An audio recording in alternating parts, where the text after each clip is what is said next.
Blog Talk Radio.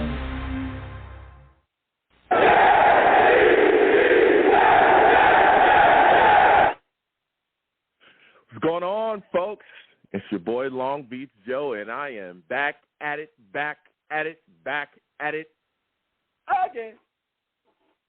I'm back at it again, man.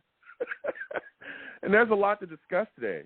About the New York Jets. A lot of expectations. I've got gone back and forth with a lot of New York Jets fans and, my Jets brothers and sisters out there. And let me tell you something. They're expecting quite a bit this upcoming season with a lot of upgrades that we've made. So we're going to be talking about that. We're going to be talking about Zach Wilson as well. A lot of people putting pressure on him. There's a lot of fans that are saying, hey, look, you got the weapons. Now it's time to deliver. So we're going to be talking about that as well. 515-602-9639. 515-602-9639 is the number. Call in. Lines are hot. We're going to be getting to everybody. But before I get into it, let me go ahead and open the show. Listen, I'm the man of the people. I'm here for the people. Let me shamelessly promote my Facebook page. Everyone go on Facebook, search The Long Beach Joe Show. Like that page. My content's up there. Go ahead and give it a listen. Message me. I'll message you right back. I love going back and forth with folks about this football team. Also, leave me some feedback. I love hearing about what you folks think I do here on the Long Beach Joe Show. Your boy's on Twitter as well. YoungJ000. Follow that. Follow you right back. Let's go back and forth. Show's page as well on Twitter as well. At The Long Beach Joe. At The Long Beach Joe on Twitter. Go ahead and follow that. Follow you right back as well. I love going back and forth with folks. Your boy's also on iTunes as well, man. Go to iTunes, okay? Type in The Long Beach Joe Show. Subscribe to that podcast and give me some feedback. Give me a 5-star rating. Let me know how you folks feel about what I'm doing over here. I want to thank everybody that does give me feedback as well. I truly appreciate it. Really enjoy connecting with people. You can also catch the show live as well, okay? Because your boy, I don't know if some of y'all know, but I'm handsome. I'm looking good out here. I'm not trying to toot my own horn. I'm looking good out here in these streets, all right? All right? I'm looking good. That's what I'm being told, okay? I got a face made for TV. I'm just saying. So if you want to check that out, come on over to YouTube, okay? Come on over to YouTube. Type in The Long Beach Joe Show. The Long Beach Joe Show, all right? It'll come up. You can also type in as well my channel's name, Long Beach Joe Jets, Long Beach Joe Jets on YouTube, right? Type that on in. Come on over to the channel. Hit that subscribe button. Hit that notification bell. And give me a comment so we can go back and forth in the comments as well. You know what I'm saying? We have a lot of fun. Talk Jets. We game sometimes. We have a lot of fun over here. So please come on over. Long Beach Joe Jets. Long Beach Joe Jets on YouTube. We have a blast. You know what I'm saying? So now with all that put beside us, we have a bit to discuss, man. The New York Jets have been making some moves. Last time since we had the show, Garrett Wilson has been signed officially. So he's now an official New York Jet. He was signed to a 4-year deal, $20.55 million contract, $12.1 million signing bonus. And guess what? Comes with a standard, fifth-year option as well on the contract. So salute to Joe Douglas getting that done. Again, this guy's the 10th pick in the first round of the draft. Phenomenal wide receiver. I think he's going to have some impact for us this year as well. Another weapon added to continue to progress and push this offense forward. So I'm excited we got him done. Joe Douglas really, got it done with a lot of those first-round draft picks. He made sure those guys were signed. No hold-up, no drama this year, no nothing. So Garrett Wilson is in the fold now. He's officially a New York Jet. We also have Jeremy Ruckert signed as well. There was a lot of excitement surrounding his signing as well. As everybody knows, his family is full of Jets fans. He was a Jets fan growing up as well. Beautiful to see, him and his father celebrate him being drafted by the New York Jets. His dad is a well-known meme now in all the Jets fandom, streaming about Jeremy Ruckert getting drafted by the New York Jets. It was exciting. And he signed as well, so he's officially a New York Jet as well. 4-year contract worth up to $5 million. He's got an $849,000 signing bonus. So he's excited to see him as a New York Jet too. Again, this is a guy that's one of the better tight ends in the draft, and we were able to grab him and pair him with, the current tight ends we have as well, C.J. Uzama, Conklin as well. So it's exciting to see him within the fold too. You also got DJ Montgomery as well, signed by the New York Jets, coming back, adding him back into the fold as a wide receiver. So that continues to help build our depth. You also see the New York Jets also have some OTAs in there as well, voluntary stuff. Everybody, Becton wasn't there. They talked about that constantly, and, the Jets front office and staff said, hey, Joe Douglas said, hey, we understand he's, dealing with his new child. That's completely fine. So, but we saw some great things out there. We saw guys, pitching and catching, throwing the football. It was very light, kind of OTA. They're just kind of building things up.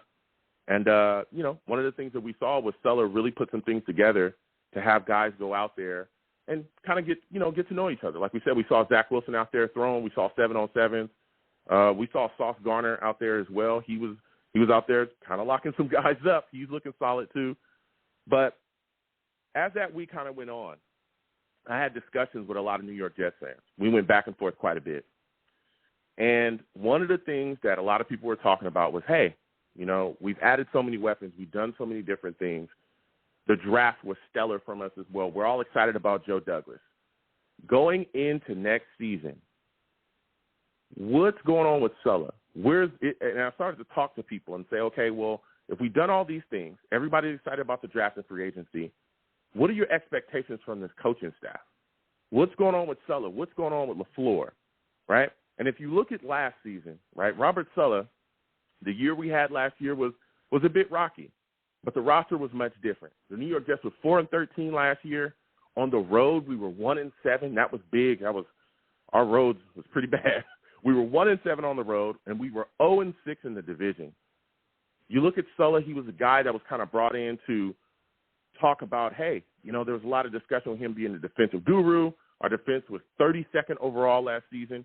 The biggest issue, I think, with the New York Jets last season was our issues against the run. It was really bad. We were 29th against the run. And let me tell you something. We were getting ran on a lot by a lot of people, all right? We gave up 100 yards to each one of our first 5 opponents that season. The issues continued as well throughout the season with the run. The Colts ran on us really crazy. Jonathan Taylor went off. His backup went off against us as well in that game. The Philadelphia Eagles had a big running game against us, right? So we were constantly getting ate up. Guys, people were just running over us constantly. But I think with our both-up defense now, especially with our defensive front being aided with some of the selections and picks that we were able to make, it's going to look a lot different, right? When you look at the situation now, we got Quinnen Williams coming back. We got Sheldon Rankins coming back, right? John Franklin Myers. But guess what? Carl Lawson is also coming back as well. He was a big part, or was supposed to be a big part of our defense before he got that Achilles injury, right? And then he was done for the season. That hurt us in 2 different positions, right? Not just in the run, but also in the pass as well with him because he was our ipso facto pass rusher. Once he was gone, there was a lot of questions about, who's going to be the guy, and nothing was really able to materialize as far as pass rushing wise with him gone. So now we're getting him back. He should be back by training camp. That's what he's saying. He's saying he's going to be good to go and be back and ready for training camp. So here we are. We're getting Carl Lawson back, but then what else we've done? We've also drafted Jermaine Johnson as well, who's going to be on the other side as well. So now we got 2 pass rushers. Going to help us a lot. Now we got 2 guys that can really help us within the running game as well, kind of shutting teams down. There's also other names, too, that we have out there that we could still pick up. Larry Ogunjobi is still a guy that's floating around out there. He could end up being a New York Jet. We also added Vinny Curry back to the fold. Michael Clemens is here. We'll see where he goes. But I'm telling you, a lot of people are fired up about him. Jake Martin, there's so many guys that really we've been able to bring in. And bring back Nathan Shepard is a guy that can help as well in the running game. So here we are where the New York Jets are looking much better up front than they did last year. That should really help solve our running issues. We've also added Whitehead, who's a known safety that's coming down. And let me tell you, he'll take care of things and clean it up in the box as well as far as the running game. LaMarcus Joyner being back as well. So we've got quite a bit of help defensively to really help us not get ran all over like we did last season. Another issue that we had, too, was we were 30th against the pass. Our secondary played a lot better than we thought they would going into last season. But let me tell you something. We had no pass rush. I talked a little bit about it earlier. Once Carl Lawson was gone, it was like, hey, we kind of all threw our hands up and we said, okay, who's going to be the guy that's going to come in and really help this New York Jets team turn things around rushing the passer? And for a little bit, it was John Franklin Myers. He had some spurts where we saw some plays, but for the most part, it was dead the entire season. There was nobody there. We brought in Shaq Lawson. He did nothing. Vinnie Curry, actually, that was the year that he went out. He had a disease, so he wasn't able to play.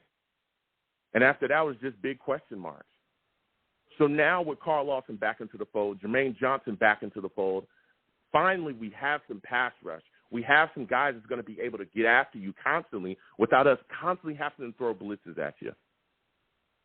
We're going to have some guys that are going to be able to rush the passer down in and down out. And then that pass rush from those coming from both of those guys is also going to benefit other guys on his defensive line as well, rushing the passer. One of them, namely, is Quinnen Williams. Now, we're going to talk a little bit about him tonight as well because a lot of people have big expectations for Quinnen Williams this upcoming season. 3rd overall pick. He's talked about it himself. He himself doesn't feel like he's necessarily lived up to that 3rd overall pick.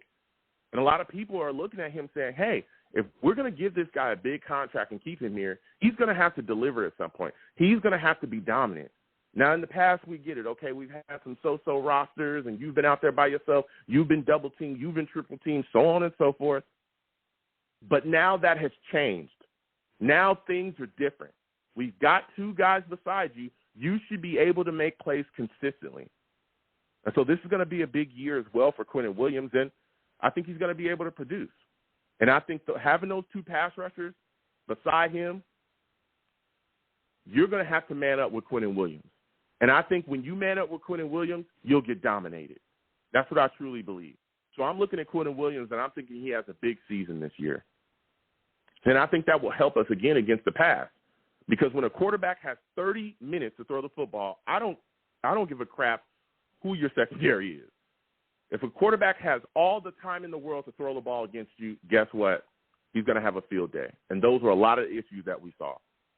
And so with that time being shortened to a second, I think you'll see a more aggressive Jets defense. I think you'll see a Jets defense that just is absolutely getting after it and mauling people, and that's going to help. We've also added some help in the secondary as well, as all of you know. Sauce Garner being drafted in the 1st round. DJ Reed is here. Now, again, I know a lot of people talking about Sauce. DJ, it's phenomenal. But do not forget my boy Bryce Hall.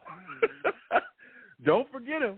I'm telling you right now, do not forget him. If we're talking true competition at every position, if we're talking about, not handing people jobs, because that's what we constantly talk about, right? That's what the coaching staff comes out and talks about as well. Everybody must compete. Hell, they're making Mekhi Becton compete for his starting left tackle position. Then guess what? Do not count out my boy, okay, Bryce Hall. This is a guy that played very well for us last season. If you think he's just going to sit back and give up that number 1 corner spot, I'm telling you, you got another thing coming. You got another thing coming. He's going to fight. Of course, we got Michael Carter II coming back. If he's fully healthy next season, he played amazing as a slot corner. Eccles, again, Whitehead at safety as well. So that's going to help us. And I think that's going to help us against the screen game as well because we saw the screen game eat us up.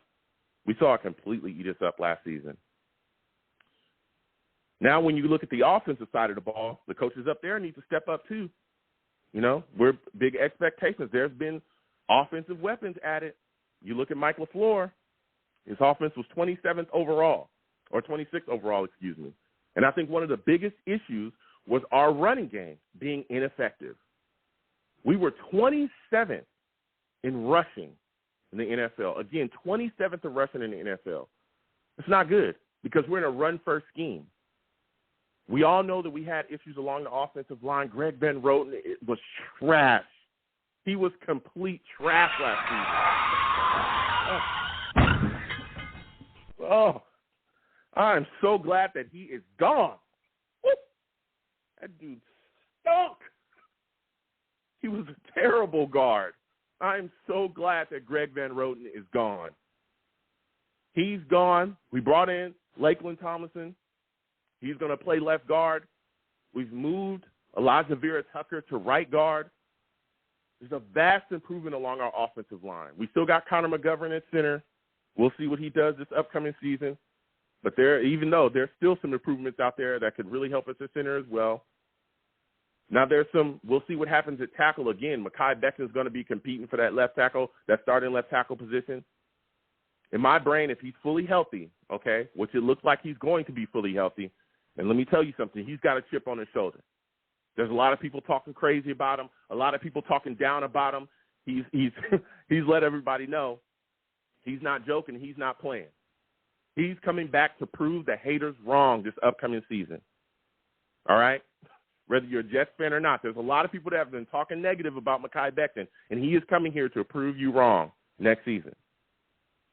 So if he's fully healthy, in my mind, he ends up being our starting left tackle. You got Fant at right tackle. This is a vastly upgraded offensive line. That should help our running game. That should absolutely help our running game. You got Bryce Hall. You got Michael Carter, a double back attack. Michael Carter last year for us was phenomenal. At one point, he was one of our only playmakers. Now he's going to be here. He's coming back. Then you get Bryce Hall added to the fold as well, a back that we just got in the draft. This is a kid that can do it all. Was the best back in the draft, and we were able to grab him up in the second round. A lot of the things that we've done this offseason, adding the tight ends that we did, C.J. Uzmazah, we added Tyler Conklin, right? A lot of these things are leaning towards the New York Jets are going to be running the football, which is huge. Because if you look at the Niners, right, we run the exact same offensive system.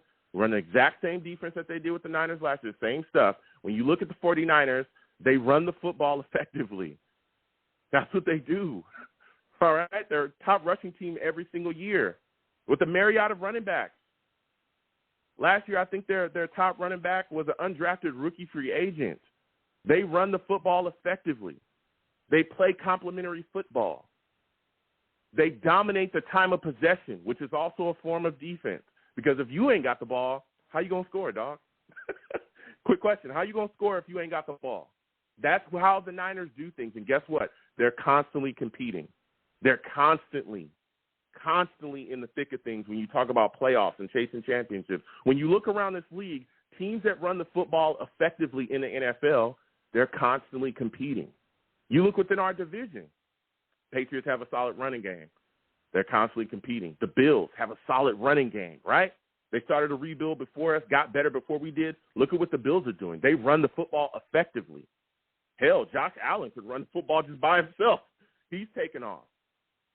So a lot of things have changed around here, and I think a lot of the things when we talk about the running game improving, or when we talk about things getting better with the running game, it's going to help Zach Wilson.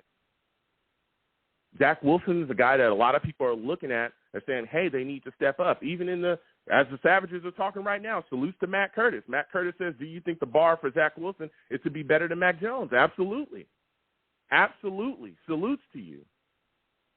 So there's a lot of discussion going back and forth about Zach Wilson and this being a year for him to step up as well. There's expectations. He threw for 2,334 yards last season, 9 TDs. He was 29th in the league in that, 11 interceptions. He had a very rocky season last season. We saw him getting hit, especially early. There was a lot of hits.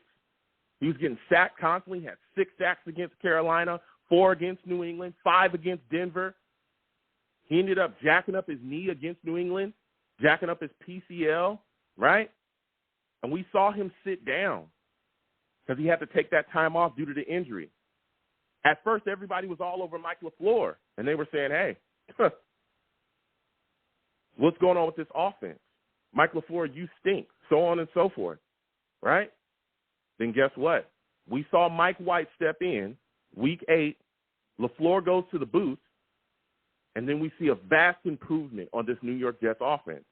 We're seeing a quarterback that's going out there, dinking, dunking, taking what the defense is giving him, and we're seeing the offense move. And then everybody kind of backed up and went, whoa, wait a second. Maybe it's not Mike LaFleur. And we've heard the echoes. This New York Jets coaching staff was very straightforward. They came out and told us when Zach was struggling. We also saw a lot of interceptions, especially against that in that New England game where he was sacked 4 times. He also had 4 interceptions. And they came out and said, listen, we're trying to tell Zach, hey, look, You got to take the simple stuff.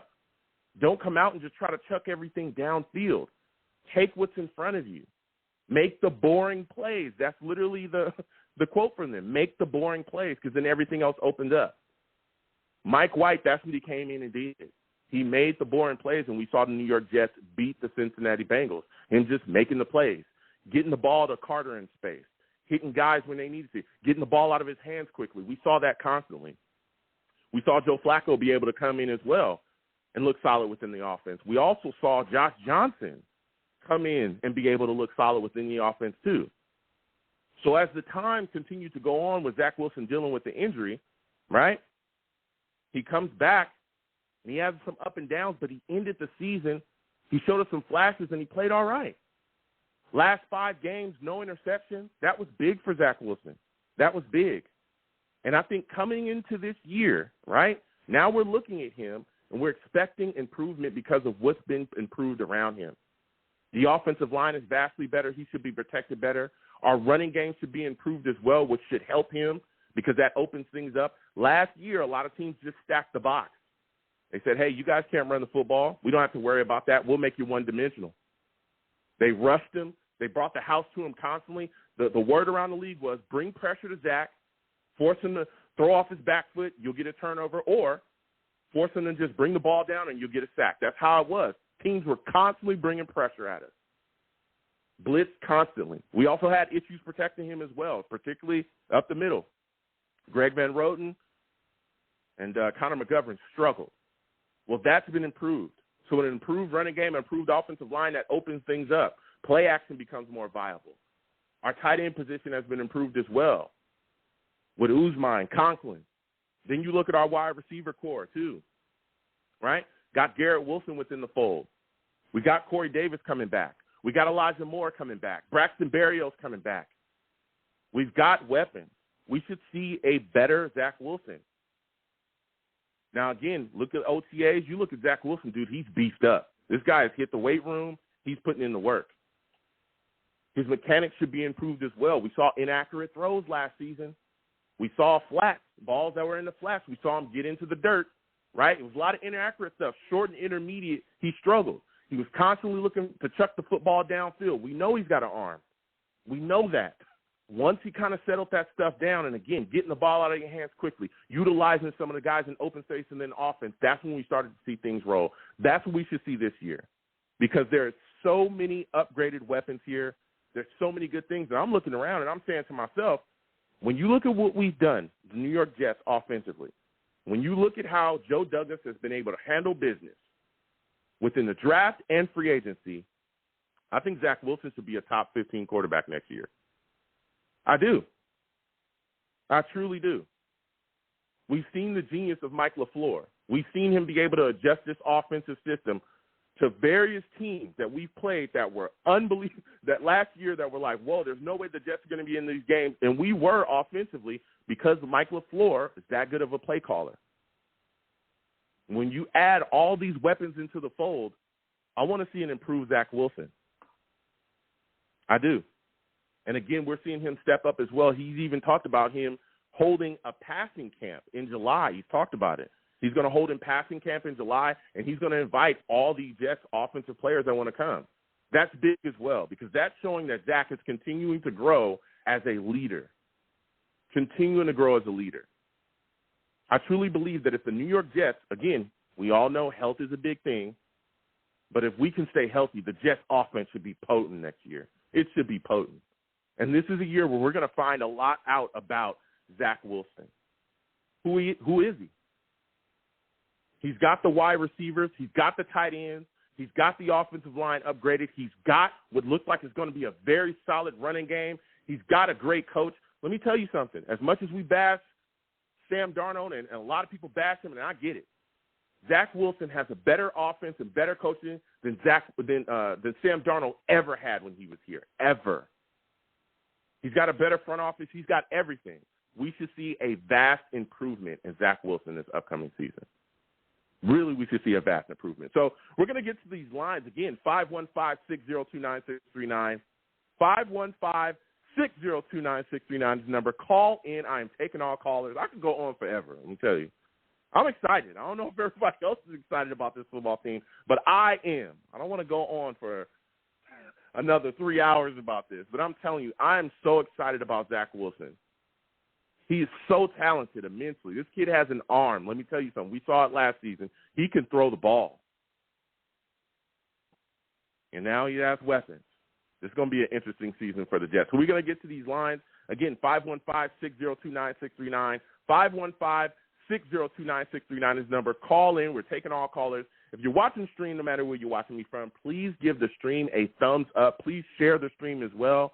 If you're watching me on YouTube, again, Long Beach Joe Jets on YouTube. If you're watching me on YouTube, please subscribe if you have not subscribed and hit that notification bell. Again, I have new callers, okay? For you new callers, when you call in, please be patient. We'll get to everybody. 617, I'll see you. We'll be coming to you soon, all right? When you call in, if you're a new caller, please be alert. I do not allow cursing on my show. If you curse on my show, I'll get you out of here fast. I'm talking fast. Faster than we got Adam Gase out of here. Get your ass out of here, Gase. Get out of here. Get out. So glad that guy is gone. I don't have to deal with Adam Gase anymore. Thank you. Oh, my God. Woo! Welcome, Robert Saleh. Thank you.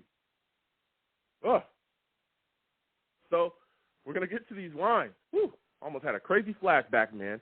617, I'm coming directly to you. 617, you're looking like a new caller. Give me your name, where you're from. Hello? 617? Yep. Hi, I'm from Boston. I'm a Patriots fan, but I watch your show all the time. It's good to be on. Hey, listen. First off, thank you. Again, what's your name? I apologize. My name is Gil. I'm from Boston. Okay. And just wanted to call to let you know. So I follow you guys, through you and a bunch of other Jets YouTubers. I'm not gonna say I'm afraid of you guys, but I think we split this year. I think we lose to you guys at your house. I think that our defense is beefed up definitely, so I think Zach will still struggle against us, but I definitely think with your weapons, you should be able to bypass us. I mean, you see what the Bills did to us in that playoff game. So I don't think it's going to be like that. I think it'll probably be a 28-20 type of, affair. I think Mac Jones is still going to improve. So, but I think you guys are him and Zach are pretty comparable. And I don't think we saw the best version of Zach. I mean, we were already not established, but just definitely had a better start than Zach. But overall, I think you guys will split with us, and I see a good season for you. I mean, I'll be honest, I thought you guys would be much better last year. I thought you'd be like 7 wins, but hey, you were in a lot of those games anyway. So, I mean, I really thought you guys were going to beat Brady. I really thought that game was quite crazy. So, but I'm going to let the other callers go because let the Jets fans go. But I just want to say, I love your show, and good luck this season.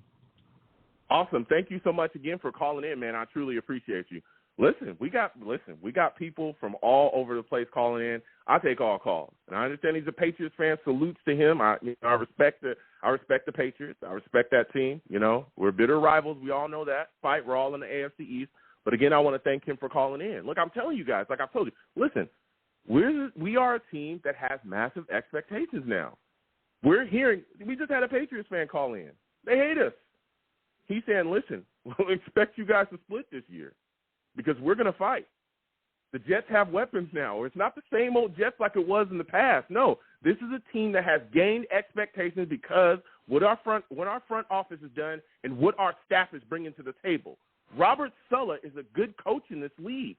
People are looking at Zach Wilson and saying, hey, this guy is going to be on the up. We've seen various media outlets across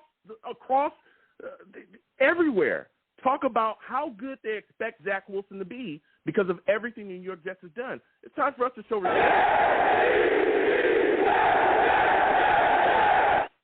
Yeah, welcome in, man.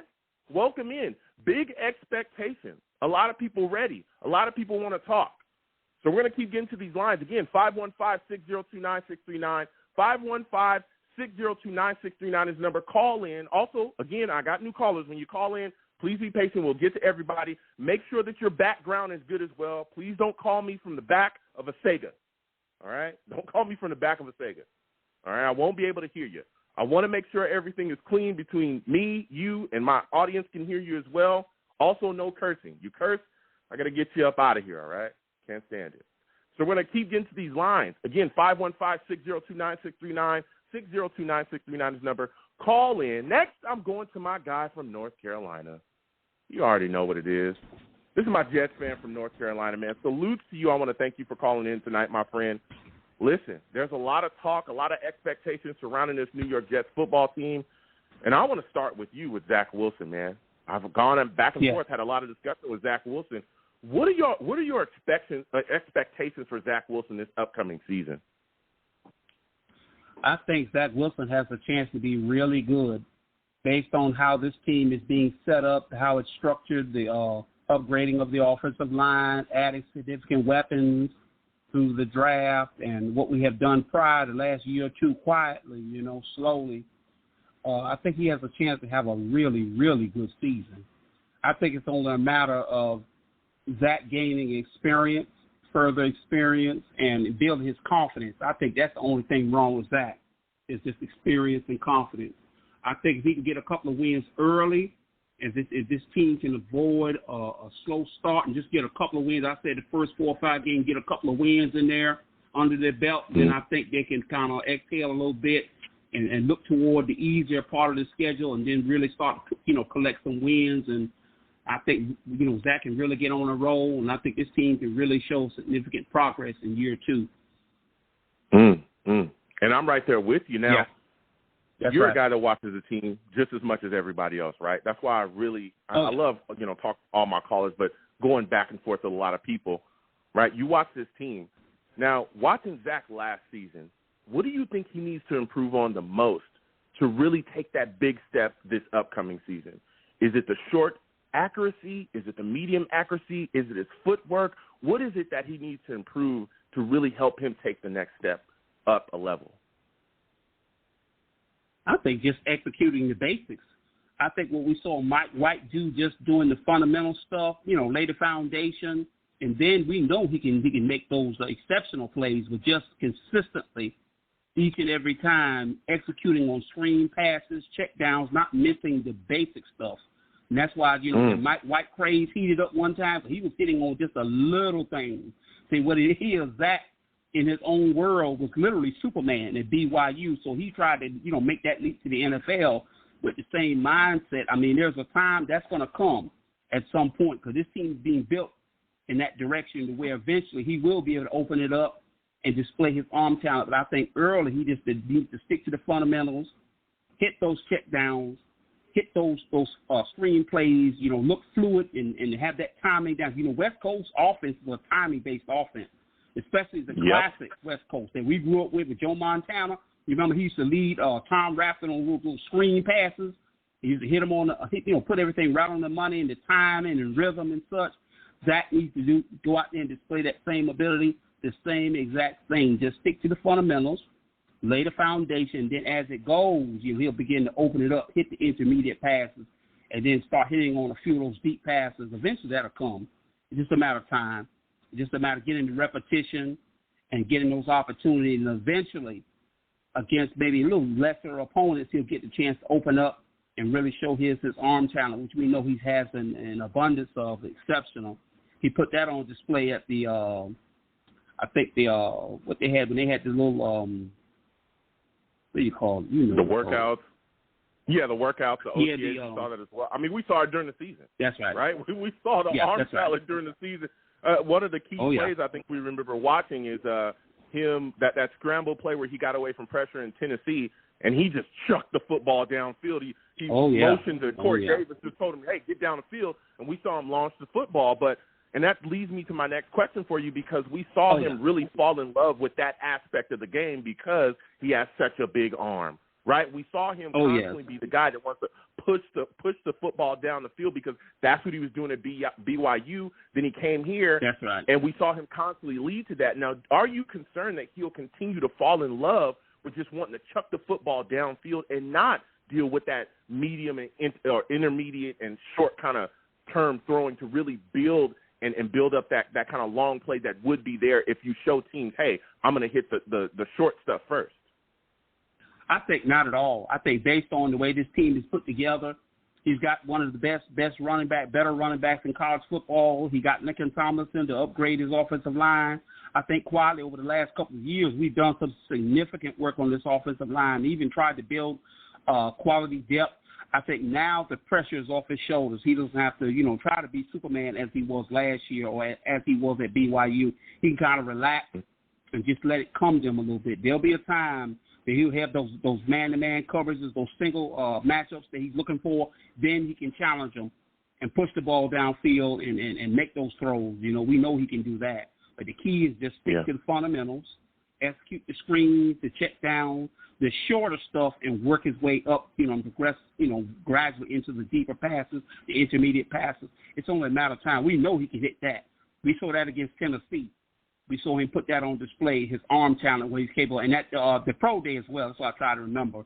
Remember that pro day? He even had Trevor Lawrence talking about Zach's arm talent. He's the one that set the tone for the pro day, making those tremendous throws that he was making and throws of different arm angles and dropping it in the bucket. And then when the other quarterbacks saw him do it, they wanted to do it. Justin Fields, which is interesting that Zach set the tone for that.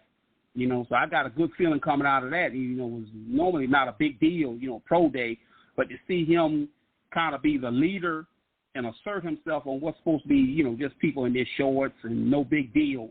But to see him assert himself the way he did was encouraging. Mm-hmm.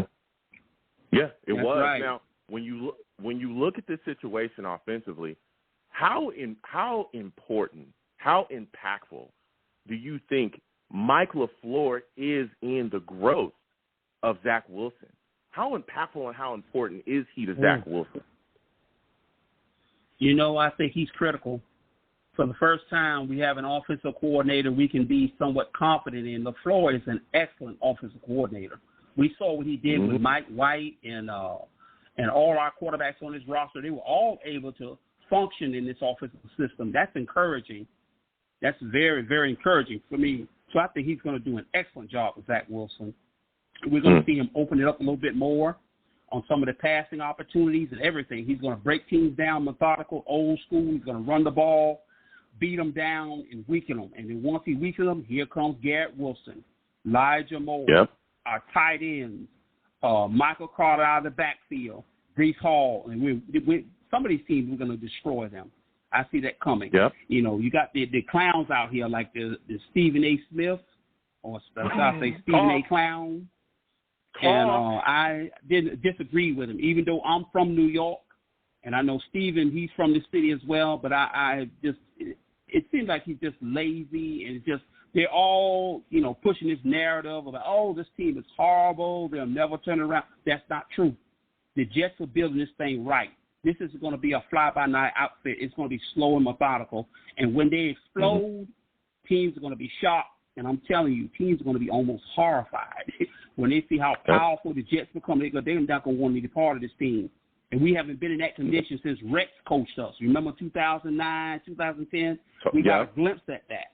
But I think this team can be even more powerful than those teams were because of the offensive capability we have, and because of our offensive coordinator, LaFleur, his brilliance, his genius, knowing how to manipulate defenses, how to set them up, all his trickery, sleight of hand. He understands the concepts, how to get the defense to commit one way and then kind of set them up for other plays. It's like he's thinking like a chess player, moves ahead. He's very dangerous.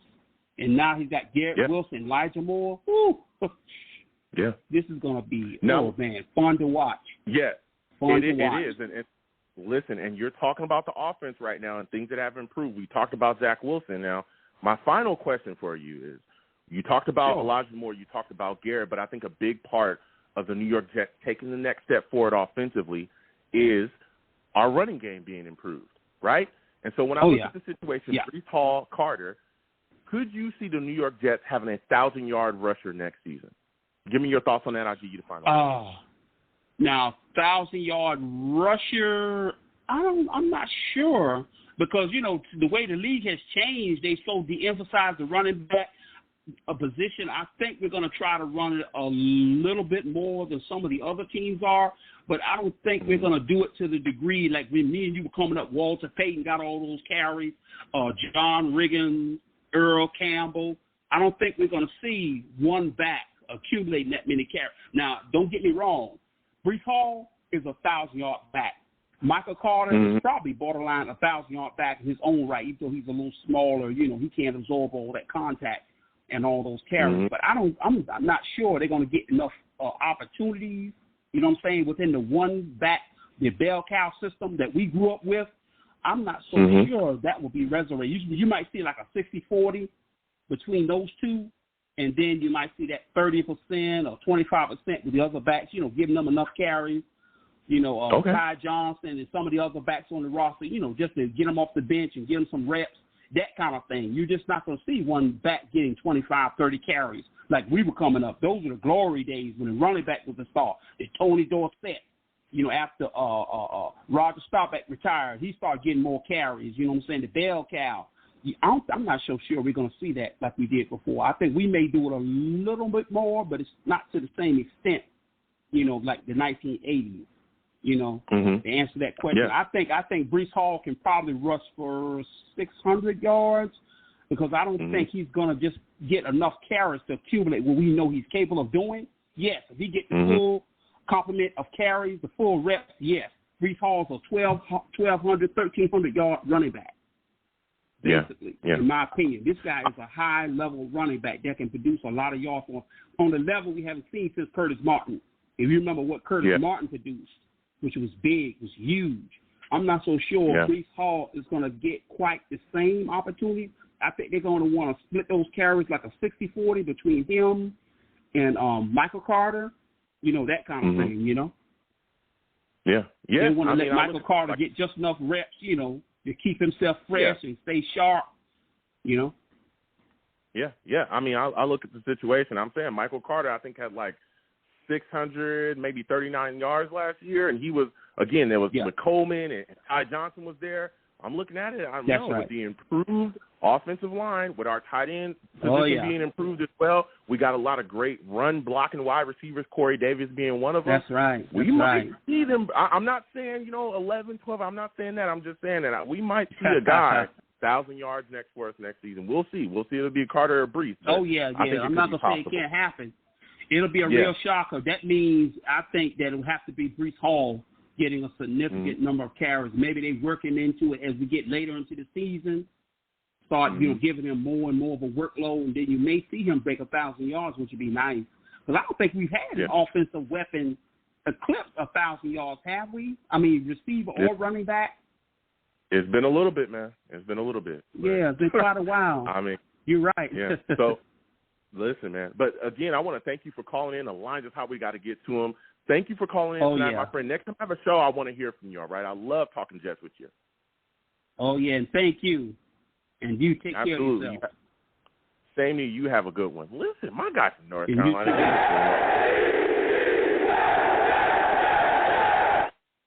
Again, we're getting back to these lines. Again, 515-602-9639. 515-602-9639 is the number. Call in. We're taking all callers. Oh, we just missed them. 702-702. Please call back in. We were trying to get to you just in a second, so hopefully you call back in. But next, I'm going to my guy, Venom G's. Venom G's. Listen, Venom, salutes to you. I want to thank you for calling in tonight. But before we get to this, listen, for those of you that don't know, Venom's I said he's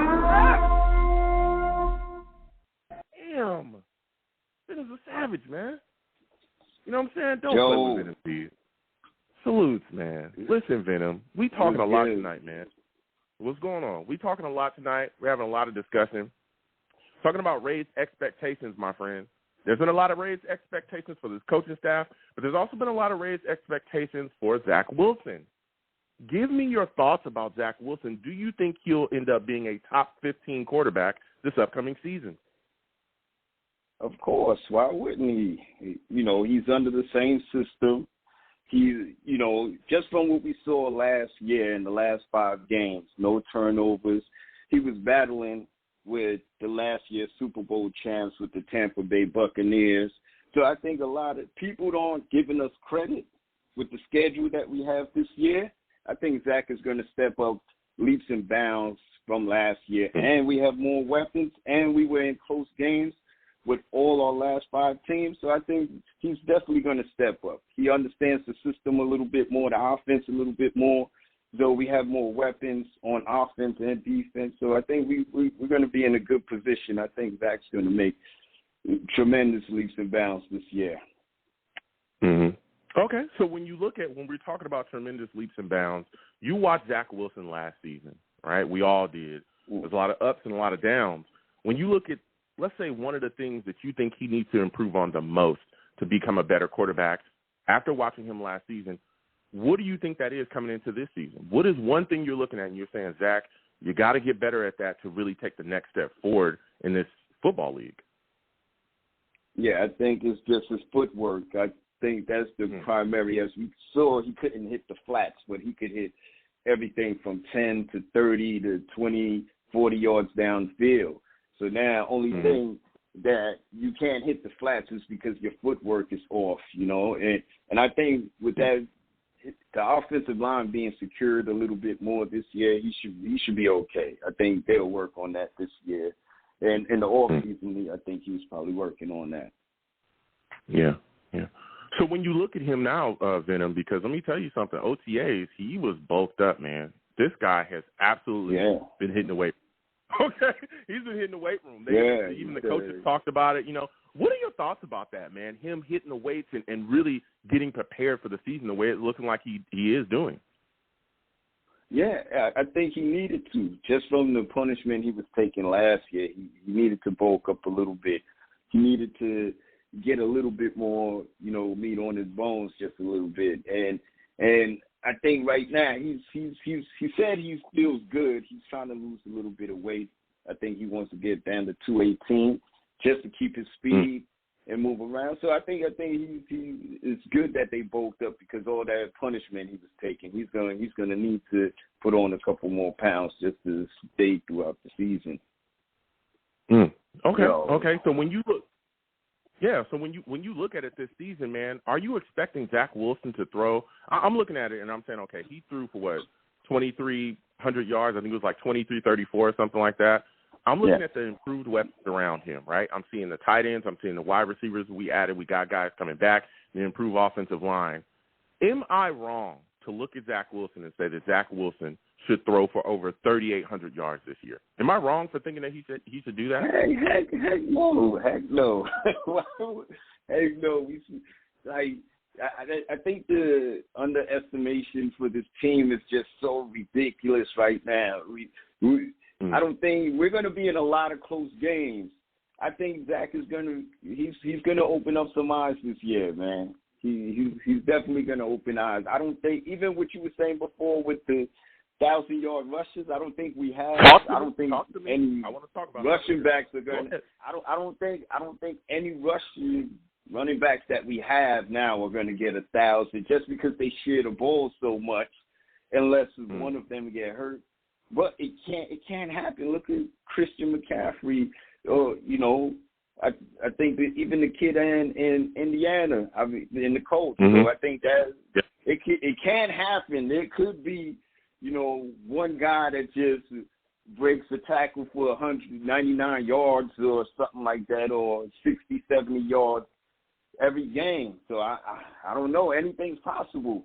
But I don't see it in my logical sense. I don't see that happening, man, with two dogs that we have in the backfield right now. Well, I mean, look, and I hear you. And there's a lot of people that when I say, could the New York Jets have 2,000-yard backs? My thing is this: if we watched Michael Carter last year, right, where he was getting the football, he got as a playmaker.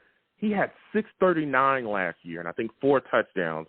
Our offensive line was trash. Our wide receiving corps struggled with injuries, right? There were so many games where we didn't even have our full wide receiver corps. Our tight end position was just up and down all over the place, and he was able to get 639 yards against that. I'm looking at the situation now where we have an upgraded offensive line, right, with a road grader in Lakeland Tomlinson. Yep. We got Elijah Moore. We got Becton back, who's going to be healthy, who was not even playing last year, right, because he was dealing with that injury. We got Fant back. You've got an upgraded wide receiver core, and a lot of them are good run blockers. And then you have a greatly improved tight end room as well. They're solid run blockers, too, in a run-first scheme. Right? I just don't see why the New York Jets can't have a 1,000-yard rusher. I'm looking at Bryce Hall, I'm looking at Michael Carter returning, and I'm thinking that we might have. Now, I'm not saying both of them are going to get over 1,000, but I think we might have at least a guy break 1,000 yards. I'm not saying 1,100. I'm not saying 1,200. I'm not saying that. I'm saying I think we have a guy at least slightly break over 1,000, maybe 1,050, 1,040, something like that. I think we can have a 1,000-yard rusher on this football team. Talk to me. I think we can, and the only reason I say that we can is not for the offense. I think the defenses take away the ball a lot more than they did last year. I could see that happening because the defense that they have now with DJ Reed and Sauce, I think it can happen. I think there's going to be some interceptions. I think we're going to be feasting a lot on short yardage situations. So I could see it happening. I'm not knocking it. But I think it's not just the offense. It's going to depend on the defense, how we get the ball back, how even with the pass rushers coming in, I think we're going to have I think we're going to be able to do it. I'm not going to doubt anything happening this season, but I think we're going to be in a much better place than we were last year. Yeah. Now listen, Venom, you talked a little bit about this defense, man. I want to go there with you. There's been a lot of talk about D Ford. There's been a lot of talk about D Ford, all right? Supposedly, the 49ers are going to look to move on from him, and they might let him go. Listen, is he a guy that you want to see the New York Jets pick up, man? Golly, man. Just because he knows the system, I wouldn't mind having him and Quentin I wouldn't mind that. It looks on paper that would look amazing. I don't know how productive he can be in this year. I think how old is he? 32, 33, or I think or pushing 30. Yeah. So I think he could produce like he did in San Francisco. I wouldn't mind bringing him in, and depending how much he wants, what the cost will be. I don't. But I like the young bucks they have now. I think we're pretty good. D Ford is amazing. I'm not saying that he's not, but I would take him without any hesitations. If it was up to me, I would have signed him.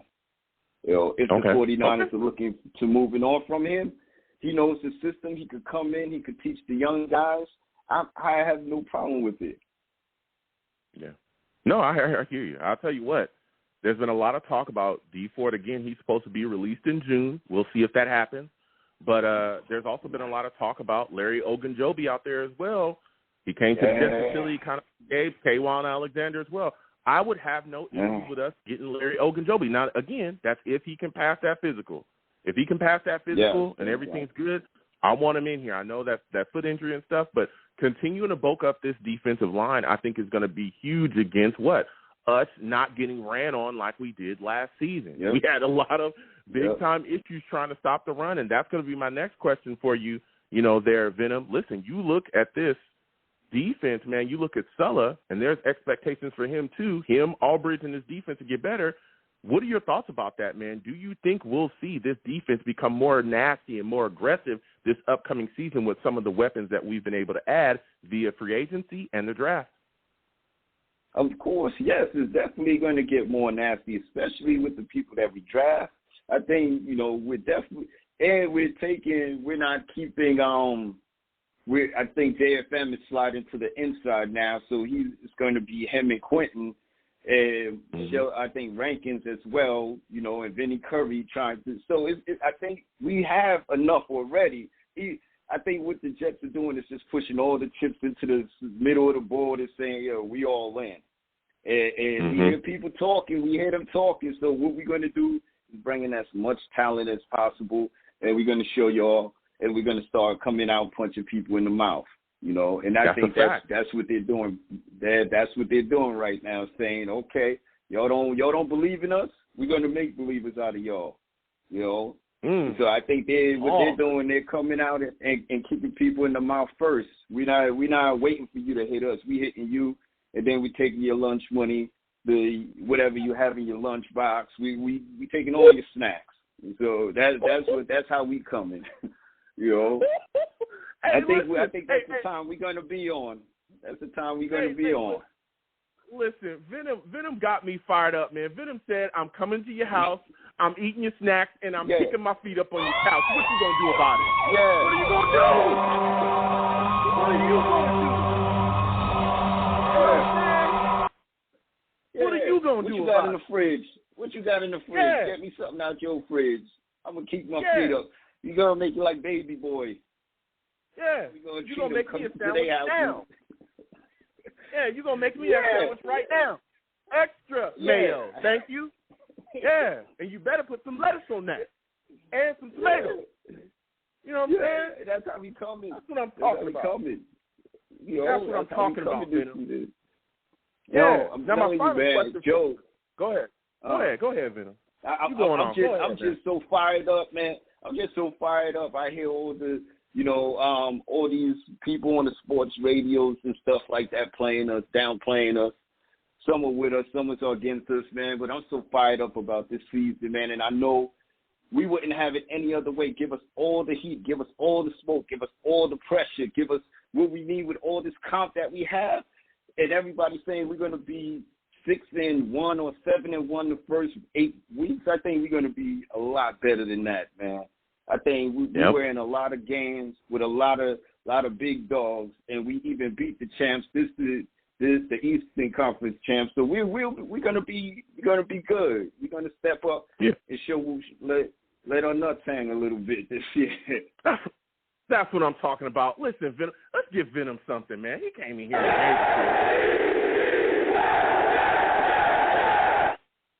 listen, Venom, I want to thank you for calling in, man. Next time I have a show, I want to hear from you, Venom. You're the best, bro. Definitely.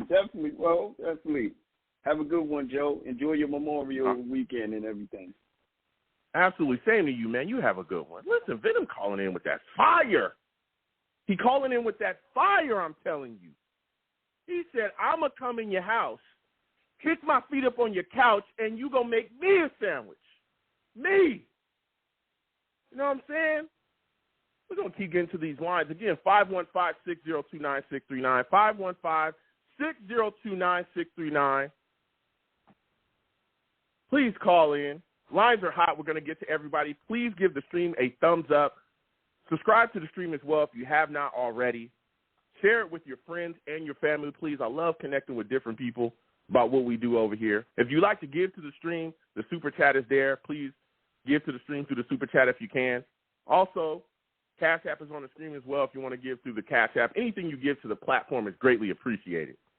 We're going to keep getting to these lines. Again, 515-602-9639. 515-602-9639 is the number. Call in. Next, we're going to Steve. Monty will come to you right after that. Steve, we're coming to you next. My guy, Steve. Listen, Steve knows what he's talking about when it comes to this New York Jets football team. He's got great takes. Salute to you, Steve. I want to thank you for calling in tonight. Listen, Steve, we're talking Zach Wilson, man. We're talking expectations. Give me your thoughts about Zach Wilson coming into this voluntary OTAs. He came in, man, and he was bulked up. It looks like this guy's been hitting the weights. Give me your thoughts about how he's changed his physique, man. Hey, Joe. Well, first off, thank you again for having me on your show, man. It's always great to talk to you. Awesome. Thank you, and thank you for calling in, man. Hey, man. Zach Wilson got some muscle on his body. I mean, he looks much more bulkier than he did last year. I mean, last year he wasn't.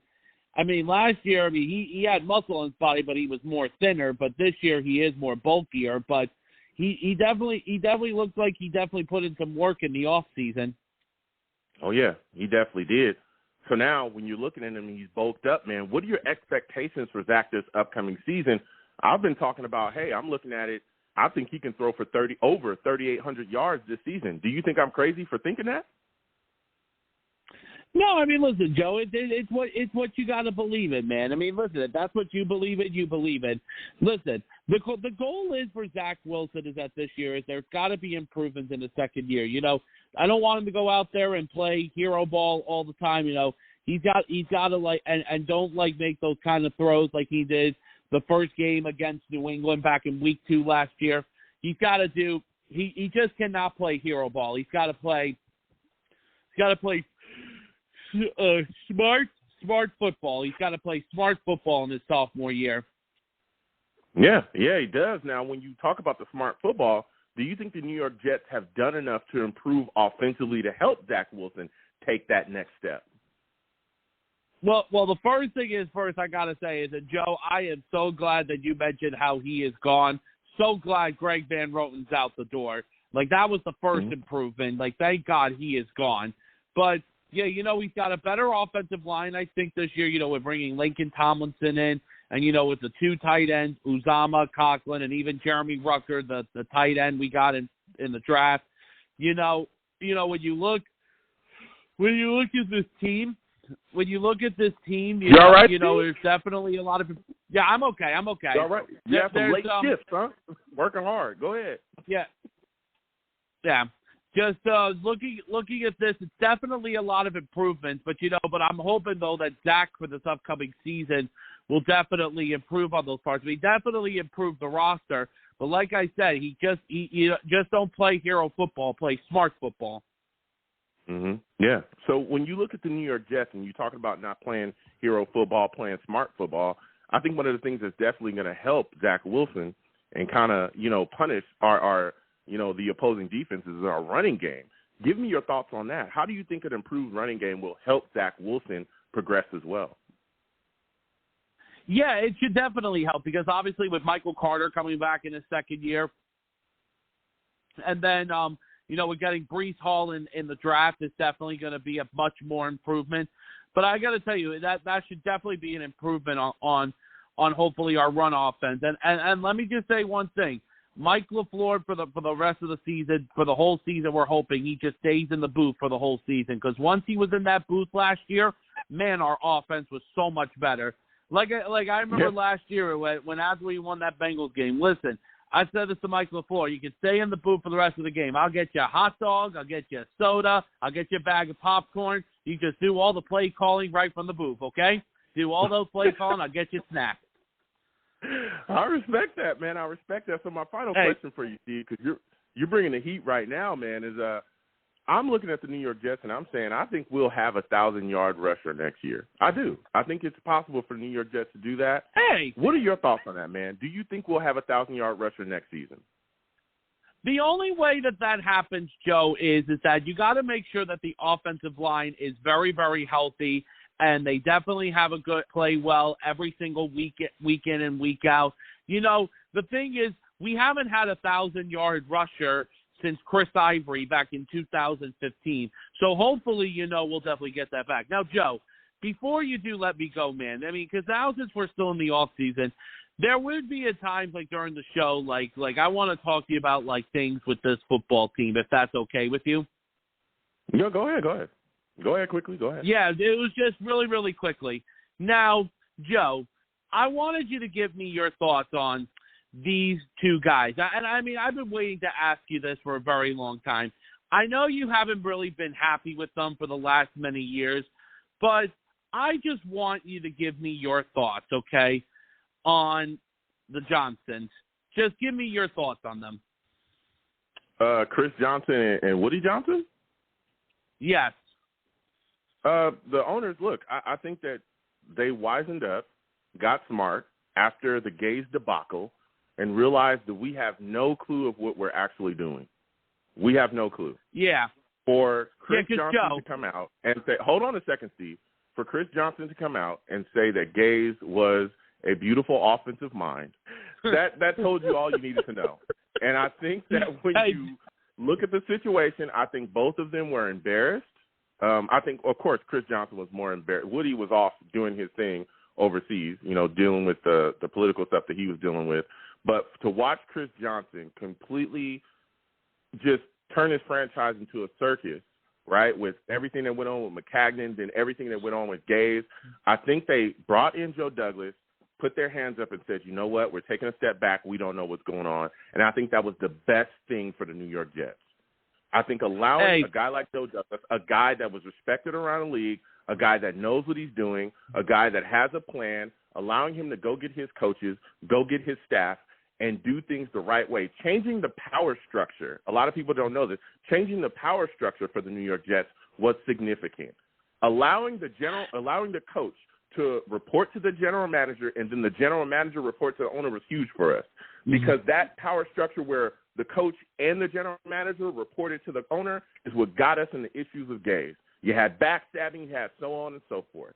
So with those guys now taking a step back and allowing Joe Douglas to do his thing, I think that was the best thing, and I'm glad the Johnsons have taken their hands off the wheel as far as football. Go ahead and give me your final word before I let you go. Hey, Joe. So Joe, because now I want to just give you my thoughts really quickly about the two of them. Listen, here are my things about the Johnsons. Here are my things about the Johnsons, and I'll have you let me go. So here's the thing. I think Woody and Christopher Johnson are both very, very, very nice guys. And I actually met them one time at a tailgate many years ago. And I actually shook Woody Johnson's hand.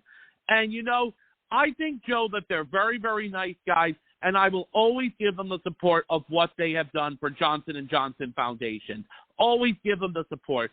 Unfortunately, Joe, the biggest issue that I have with them is, obviously things have changed now, but in the past, they had no idea how to run an organization because they always let so many bad things go back and forth in the past. But, they are very nice guys, and they do care about winning. They do. But now they're just leading it now to Joe Douglas and his staff of what they're doing. So, Joe, that's my thought on the Johnsons. Hey, listen, Steve, again, man, thank you for calling in. You brought some heat, man. I'm not going to lie about it. You did. Hey, Joe. Listen, I want to thank Steve again for calling in. We're going to keep getting to these lines. Again, 515-602-9639. 515-602-9639 is the number. Call in. We're taking all callers. Please give the stream a thumbs up. Subscribe if you have not subscribed. If you'd like to give to the platform, the Super Chat's there. The Cash App is at the bottom as well. If you want to give through that means as well, anything you give to the platform is greatly appreciated. So we're going to keep getting to these lines again. 515-602-9639 is the number. Call in. We're taking all callers. Next, I'm going to my guy, Monty. Monty, we're coming directly to you. Mike will come to you right after. 845 will come to you directly after. Monty, listen. This is my guy, Monty. Man, okay? What's up with it? Hold on. I want to be clear. Hold on. I want to be clear. What's up? The alarm's going off. The alarm's going off. You know what I'm saying? Hey, come on. Hey, Joe, man, I don't need security no more, man. I'm good, right? I thought I was good. I'm going to keep it real. I don't trust you. We been good, man. I don't trust you. We don't need security no more. No, with you, yes. Security will always be here. I have a lot of valuable things. Okay. I like you, Monty. We go back and forth.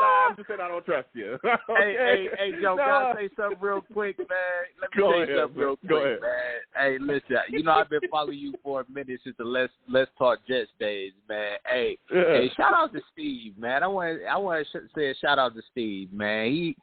At first, man, I remember he would call in, man. It used to be pure comedy because, man, I know he didn't know what he was talking about. Now, hey, shout out to Steve, man. He really knows his Jets talk now, man.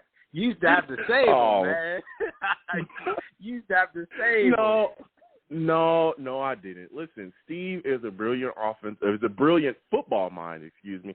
And I understand. Lord. Steve. I get it. I understand what he's talking about. Look, everybody, Is that the Chris Johnson thing with Adam Gaze or something? No, it's not. Listen, okay. Steve is a guy that understands football on a level that a lot of people don't understand. And we communicate, we go back and forth. I've never had to save Steve. Steve knows what he's talking about. And again, I thank him for calling in. Shout out to Steve. Always calling in with Shout great out takes. to him, yeah. Man. He's calling in with great takes. So let's talk about sure. Zach Wilson here, Monty, because that's the discussion today. We're talking about Zach Wilson. We're talking expectations, right? So I'm looking at the situation, upgraded weapons, upgraded offensive line, running game coming in place. I'm looking at Zach Wilson, and I'm saying, hey, with all the things that we've done, I'm thinking Zach Wilson should be a top 15 quarterback next year. Am I crazy for thinking that? No, that's a fair statement. I think when you're looking at the team as far as expectations, I will put Zach Wilson up there, but I wouldn't put him as I wouldn't put him as top 5. I think the number one expectations will probably be on the coaching staff to be able to put everything together. But Zach Wilson himself, he has a lot of talent, a lot of arm talent. Dude has the wheels. Look like he's been putting in the work. Looks like he's been showing great leadership in the off season, getting guys together, throwing the ball around. Now it's just kind of it's time to put everything together. I think even though you have a lot of talent on your team, that doesn't automatically make you a really good football team. It takes a good coaching staff, and it also takes the players to put in the work. They have it looks like he's had a very, very good offseason. He's worked on his body. He's worked on his leadership. Now let's see if it all comes together mentally. That's what I really want to see. I know physically he can do it. I know he has the arm talent to be able to do it, but I want to see if he can take what he's learning in the in those classrooms with Mike LaFleur in the offense and put it on the field on game day. That's going to be a really big thing for him. It's going to be it's going to be a lot for him to take that next step, man. Now, you watched Zach just like everybody else, every Jets fan, last season. I like Zach, yeah. And, we watched him week in and week out when he was playing outside of, that injury that he had where he sat down for a little bit. Now, after watching him last season, what is one thing that you look at from last season and you're saying, Zach, you've got to improve in that area to become a better quarterback this upcoming season? To take the next step, Zach has to improve in this area. What to you is one of the top areas that he must improve in to be a better quarterback this upcoming season? It's a couple things. First, ball security, making sure he's not, sometimes he has that gunslinger mentality where he just feels like he can just fit the ball anywhere. Back. There's nowhere on the field where he feels like he can't throw the ball. He just kind of needs to tone down a little bit on that, but also at the same time, that's what makes him a really good quarterback, that moxie that he brings to the field. And that's what, I kind of see it as his swagger, his drip. That's what makes people, really like him because he can sling it. So if he could just cut down on the turnovers, secure the ball, no fumbles, just really make smart decisions, I think he'll be okay. Also, having a better understanding of where to go, with the football. I don't think that he has shown that he can really process things quickly. Like I just really want him to just get in the classroom and just really focus on the ins and out of defenses, man. And hopefully, Robert Saleh can really work with him and let him know, and kind of teach him, how defenses will attack him because it's big. He has to know, okay, if I see cover 3, this is where I go quickly, boom. If I see cover 2, this is where I'm going, boom. Because there's a lot of talent on this process. If you can't read defenses, you can't process what the defense is doing, and you're just relying on guys just, kind of just getting open, you're not really doing yourself any favors, if you're just relying on that. You just have to, be able to, have good ball placement and throw guys open as well. It's a lot of things that Zach can improve on. He had a really good, rookie season because he showed flashes. Now it's time for Zach to be consistent on the field. I just want him to, just put, a nice stretch of games together of playing at a high level, not just game managing and showing those flashes of, those wild plays. I'm talking about, full games of leading us down the field, dominating the competition. That's what I'm looking at from Zach Wilson, and I think that we're gonna get it next year because I just think that the kid wants it. He has a lot of swagger about himself, and I think he wants to be great. But, you know, it's all up to him to be able to get in the classroom and really, you know, focus on his craft mentally. I think if he could take that next step mentally and slow down the game a little bit, I think the sky's the limit for this team. And then with the talent that we already have on the team, you know, it's going to make them look that much more better. So, you know, it's a lot of expectations I put on him, but, you know, I think he's ready for it. Yeah.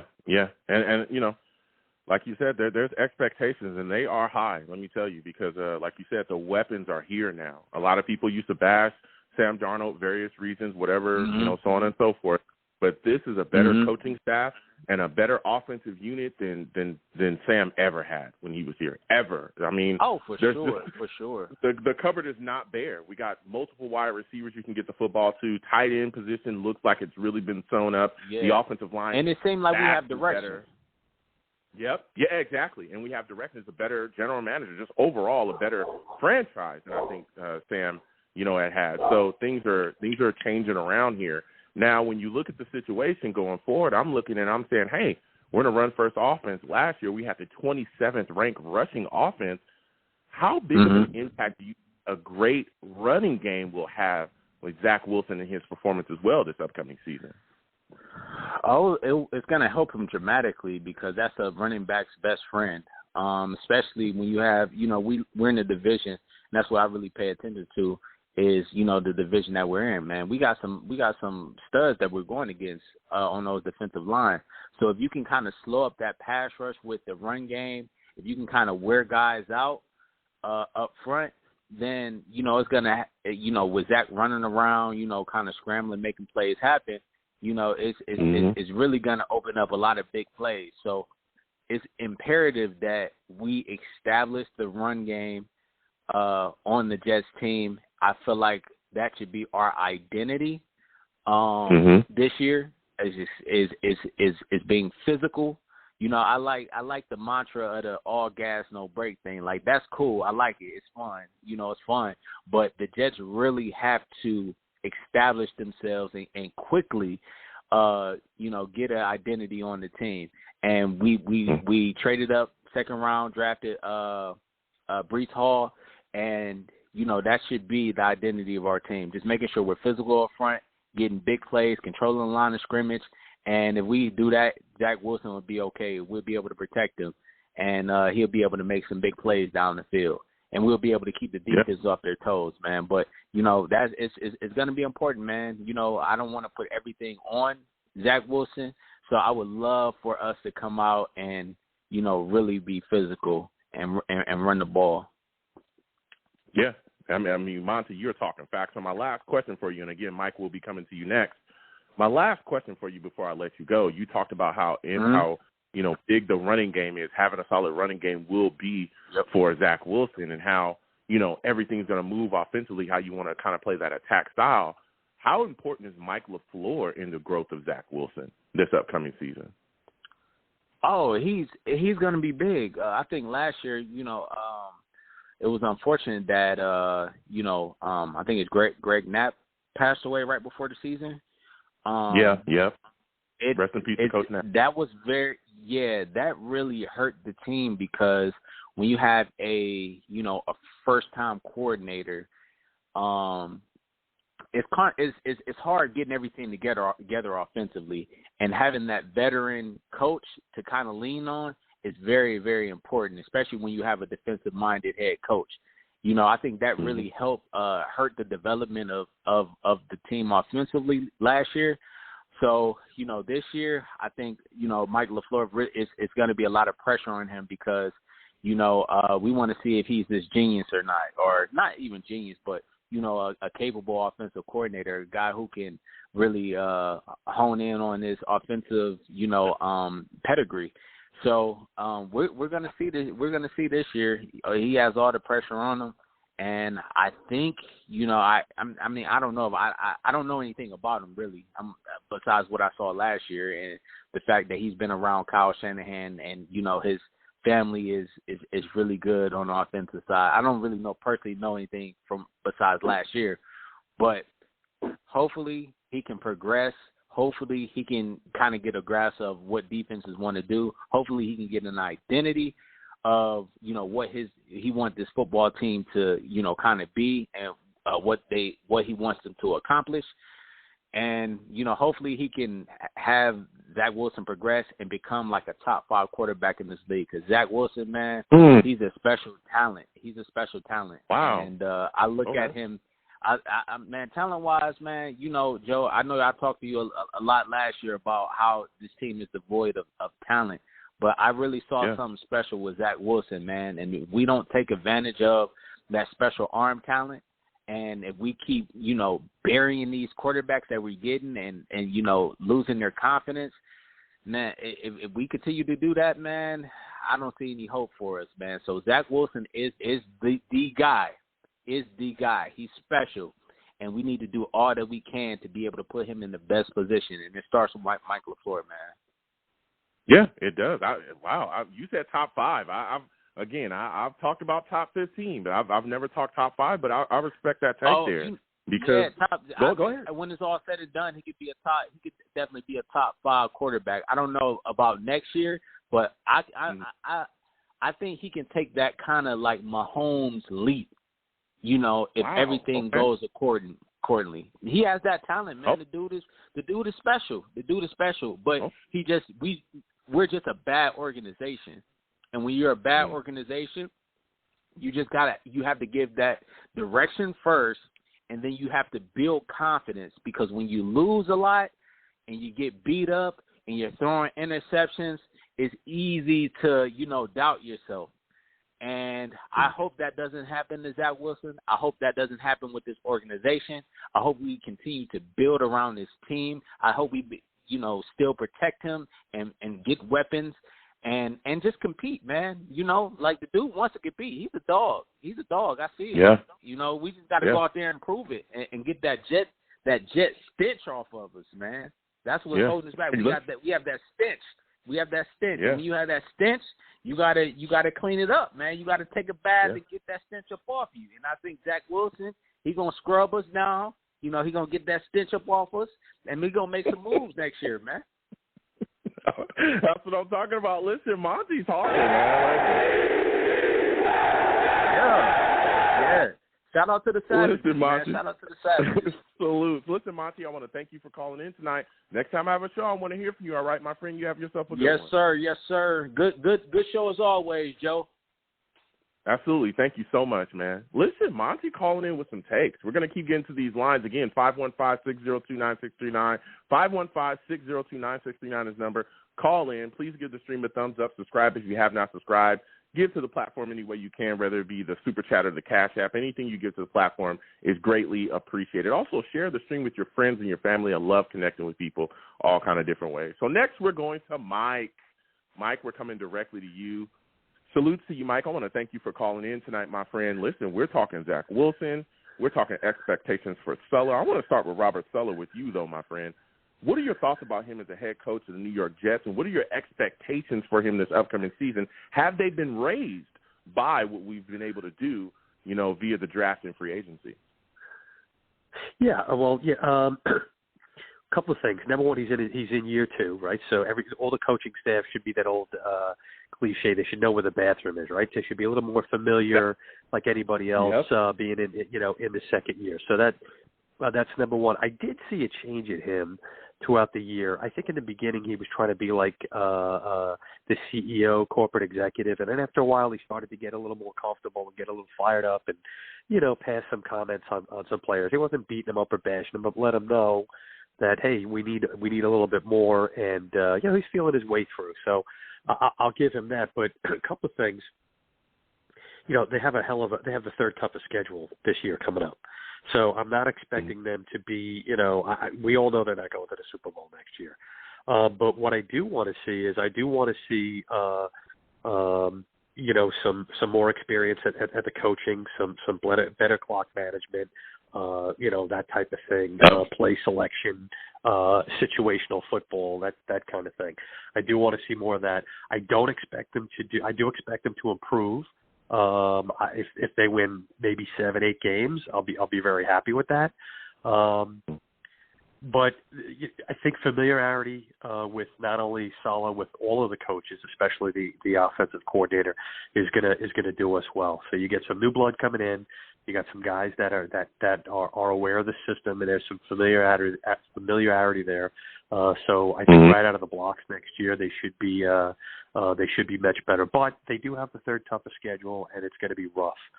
In terms of Zach Wilson, and this is also answered coming down from Saleh, I think that it's going to be important the way they handle him. I know that the guy seems to be like a gym rat. He's always looking at videotapes, and he's always in it. So I think you just need to be a little bit careful. So I look at it this way. I think there's still some holes on the defense, although the defensive line should be pretty ferocious, looks like, just after the draft. But there are some holes on the defense. Don't put too much pressure on the kid. He's still a kid. What are the holes on the defense? What are the holes on the defense? You said you still think they're what's the biggest holes? I think. Well, to me, safety and linebacker, those would be the two areas that I'd be concerned about. Maybe you disagree, but that's kind of what I'm thinking. Yeah, you don't like now linebacker. I will say that we've definitely had multiple talks on the show about linebacker being a concern, especially after Quincy Williams and C.J. Mosley. Those guys go down, we're in some big trouble because Hampton Ezra-Dean, Sherwood, big question mark. That's why I've been a big advocate of them signing K'Wan Alexander, a guy that can come in. He understands the scheme, know where he's supposed to be, veteran guy. But people talk about safety being a concern here a lot, and I'm not necessarily concerned. You got LaMarcus Joyner coming back, who was actually going to be, one of our starting safeties last year until he got injured, right? So they're clearly confident in him. Then you got Jordan Whitehead, a guy that literally is championship pedigree. He's coming from the Bucs. Where he was I did forget about Whitehead. Yeah. I'll give you that. I did forget about that. I think our safety. I don't think our safety position is as bad as people really think it is. Now linebacker, I'll give you, but safety, it's like, dude, we've got some guys. And again, Whitehead isn't like the greatest safety in the NFL, but he's a pretty darn good safety, especially when we're talking about coming down in the box and run support. This is a guy that will absolutely lay the lumber and destroy you. You know what I'm saying? Like, we've seen him do it constantly. Right. And he's also a guy that can come in and teach toughness because we saw him play in that Super Bowl game. I think it was a torn labrum. He gutted it out and said, I'm not coming out of here. I'm going to go out there and stand. And we saw what they did to the Chiefs in that Super Bowl game. They dismantled him. He was a big part of that. So go ahead. Right. Well, but you're asking me what I think the rough spots are in the defense. I don't think it's the defensive line. I think with the corner they brought in, and some of the existing corners and free agency on the corner, I think they're going to be fine. To me, like I said, I'm not saying they're horrible, but those are the areas that concern me on defense. But to get back to my point, I think that the schedule is extremely difficult. I don't think it's going to be a walk in the park. It's going to be difficult. They're still a young team, still a young quarterback, still a young coaching staff. So what I'd like to see them do is get on and off the field, look like a football team, look like they know what they're doing and they're well coached. Number one, I want to see. Well, really, I want to see good clock management, good situational football. But more importantly, when you get, and I agree with you and the caller before, everything on Zach Williams and the coaching staff for that. I think it's important on how you handle them and not to put too much on his shoulders too early. I'll give you an example.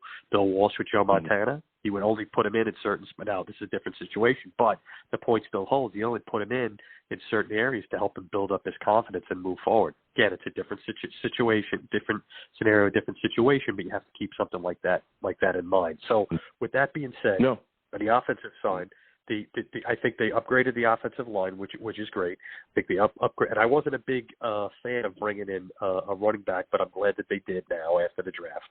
The running game should be more improved along with the offensive line. They clearly upgraded the wide receiver, and the big bonus to me is going to be the tight end. So what that means to me is going to be some screen plays, a lot of checkdowns, and then go for the home run ball when the opportunity presents itself. Don't press for it.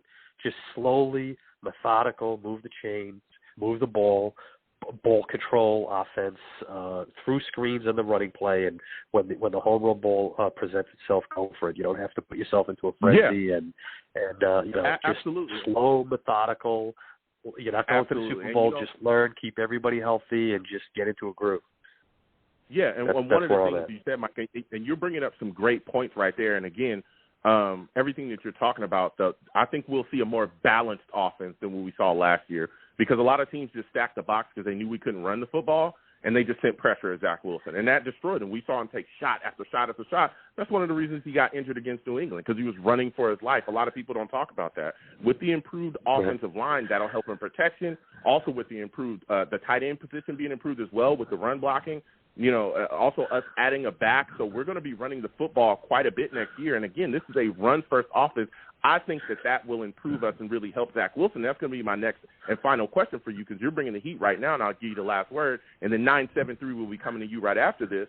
But give me your thoughts about how an improved running game will help Zach Wilson progress this upcoming season.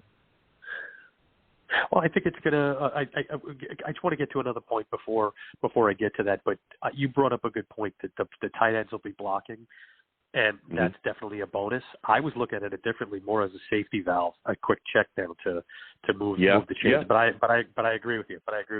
Well, a running game is going to help slow the game down, and it's going to take pressure off Zach not to have to complete that critical pass to keep the drives moving. Although he'll need to complete some of those obviously, but I think it's going to take pressure off him. And it's between the offensive line and the running game. It's going to help, move the ball forward and help with ball control, help with time of possession, and open up more options for them. Right? They'll be able to add more to the playbook and go to different plays, and depending upon who they're playing and the defense they're playing, I just think it opens everything up. Now, but with that being said, I don't expect them to be, Joe Willie this year, right? I mean, I don't expect that to happen. But as long as everybody looks like a football team that can get on and off. He looks like which I thought he did at the end of the last year. Looks comfortable. Looks like he knows what he's doing, and he's slowly progressing forward. Not turning the ball over. That's all I'm looking for. You want to take the gains you get from this year, and then start to amp it up. Because don't forget, I mean, the four top picks, they're all rookies. I mean, they're all going to take some time to kind of get used to the NFL and that kind of thing. So I'm thinking between the free agency, Zach Wilson, the offensive line, all of that stuff, it should start to pay dividends, partially next year, but really the year after that. That's in my mind, Yeah, I hear you, Mike. Let me give you something, Mike, because you did bring some heat.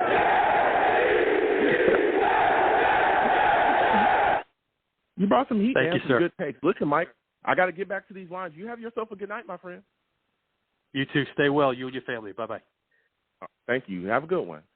Listen, Mike brought some heat right there. So we're going to keep on going. Oh, we just missed 973.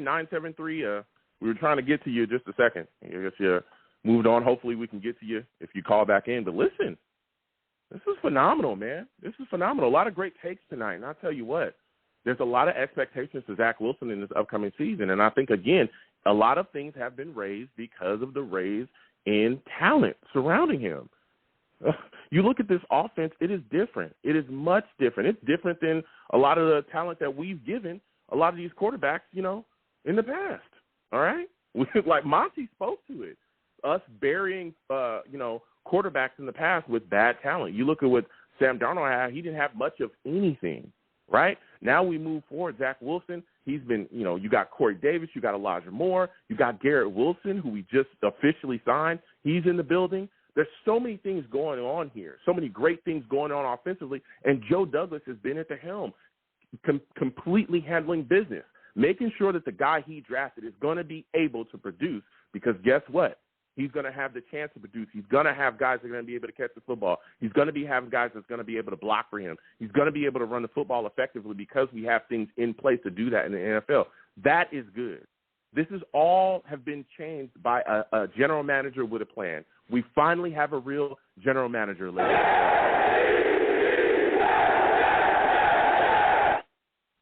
Took us long enough. Took us long enough. So we'll keep getting to these lines again. 515-602-9639. 515-602-9639 is the number. Call in. Next, we're going to 973. 973. You look like a new caller. Give me your name, where you're from, and give me your thoughts on Zach Wilson, man. I'm thinking he's going to be a top 15 quarterback next season. Do you think I'm crazy for thinking that? Hello, can you hear me? This is Della83 from Jersey. Oh, hold on. Della, you be in the chat, okay? We see you. Yeah. For those of you that do not know, I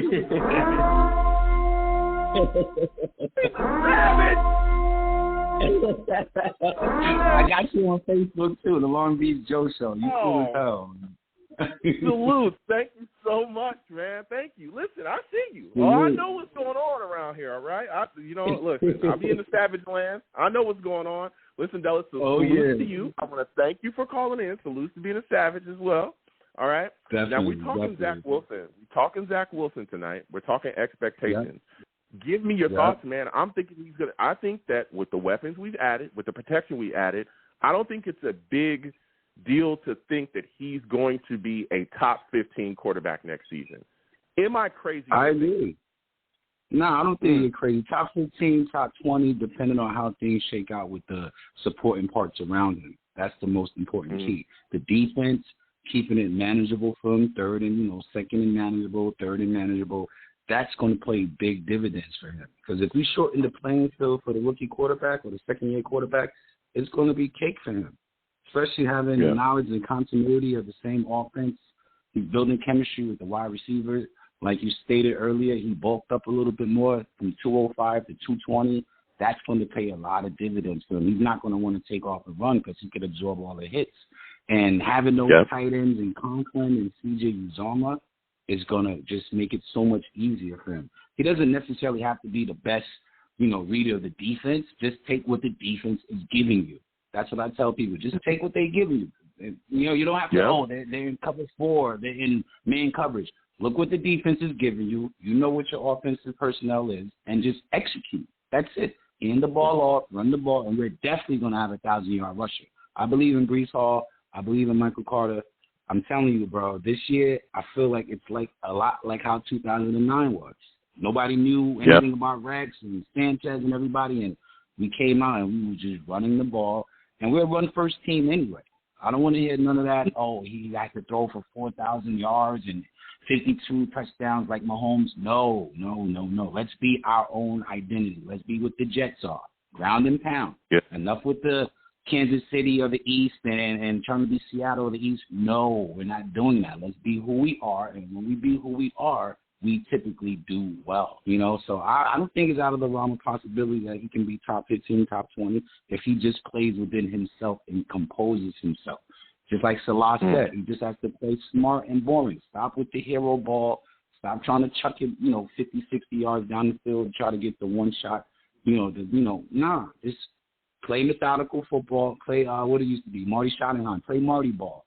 You know what I'm saying? Just take what the defense is giving you, get that continuity, get that confidence up, and before you know it, the game is going to slow down for him, and then he can really just take off. Now he knows what he's supposed to do, his spots, where the receiver is supposed to be at. It's going to be cake for him because he does have the talent. I can't even say and deny it. He has the talent to be very, very successful, but it's going to be the sum of the other parts around him.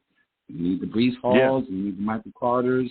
We need Sauce Gardner, to stop the opposing, number one wide receivers on opposing teams, which gives us better field position. Time of possession, playing with the clock, managing the play clock.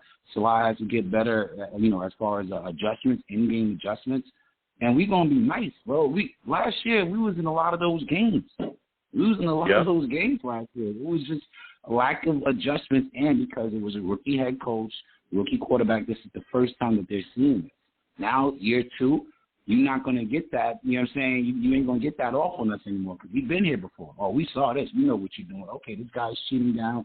We know he's going to try to blitz. Let's throw it off to the flat. Let's give it a little bubble screen and negate that and make them pay for their mistakes because they're going to think, it's just the same old Jets. We ain't going to improve. We could just pretty much sleepwalk through whatever game and we still going to win. That's why I love Rex, man. Rex is like, here come the Jets, baby. We want to smash you right in your mouth, and that's that. Like your boy said, go into your house, put my feet up on the couch, and you go make me a sandwich. You go make me a sandwich.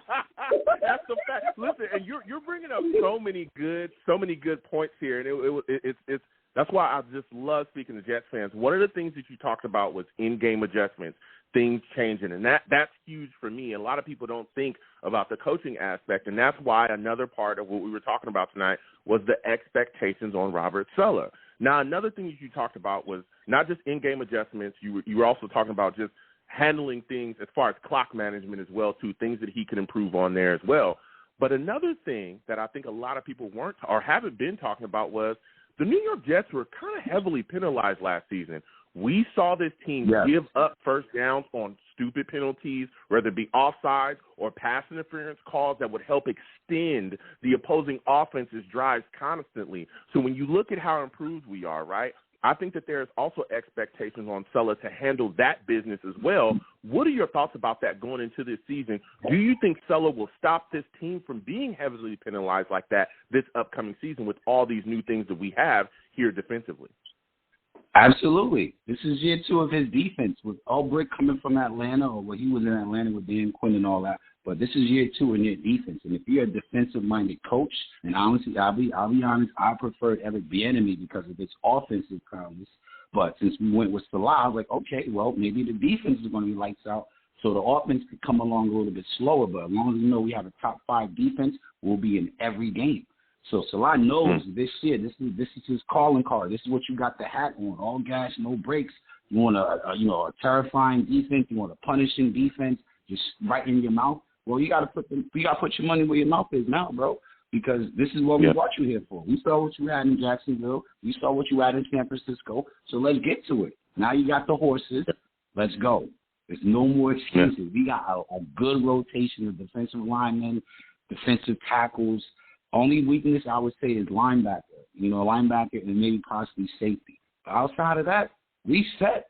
We are set. So I want that pressure on the quarterback to force turnovers and the offense getting off the defense getting off the field faster. So they're not necessarily gassed all the time. Just like you just eloquently mentioned, we used to beat ourselves.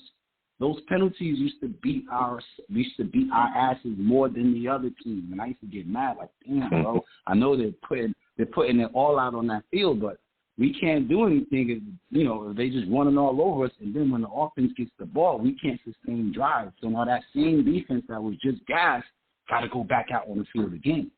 That's not conducive to a winning strategy. So I used to just be like, damn, man, we got to go back to how Rex used to have man coverage, like this.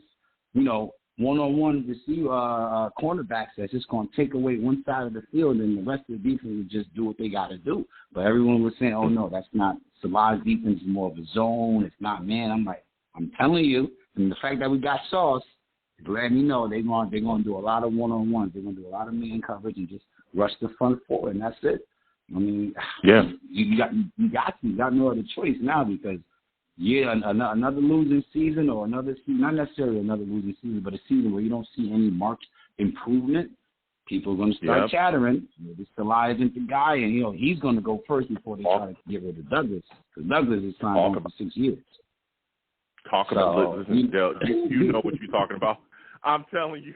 Hey, listen, 83 talking right now because you know this fan base. No market improvement?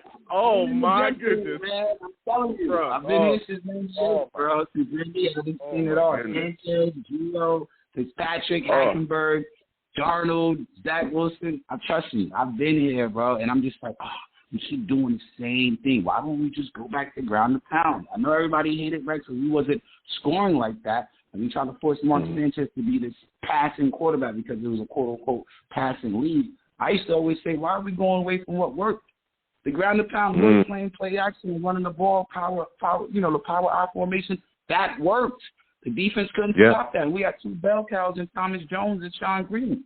Why did we go away from that? Oh, no, we got to pass. Then we brought Tebow in, not to go off on a tangent, but it was just like, stop trying to be pretty, stop trying to be all cute and just do what works. I mean, get the job done. Do your job. But, hey, I think we're getting back to that. We getting back. Yeah, absolutely. I try to, man. I do it with logic. I don't try to be all in our feelings, and I'm not a homer. And, Zach Wilson's going to be the GOAT. We gotta. Let's just slow it down. Let's pump our brakes. Let's see what the kid can do. This is year 2. Let's give him all the pieces that he needs, and then see what he can do. Listen, I'm telling you, it can get rough. I understand, some Jets, but I'll tell you what, you're speaking facts right now. You're speaking absolute facts. So my final question for you, because you're bringing the heat, man. We talked about a lot of things that's going on with Saleh.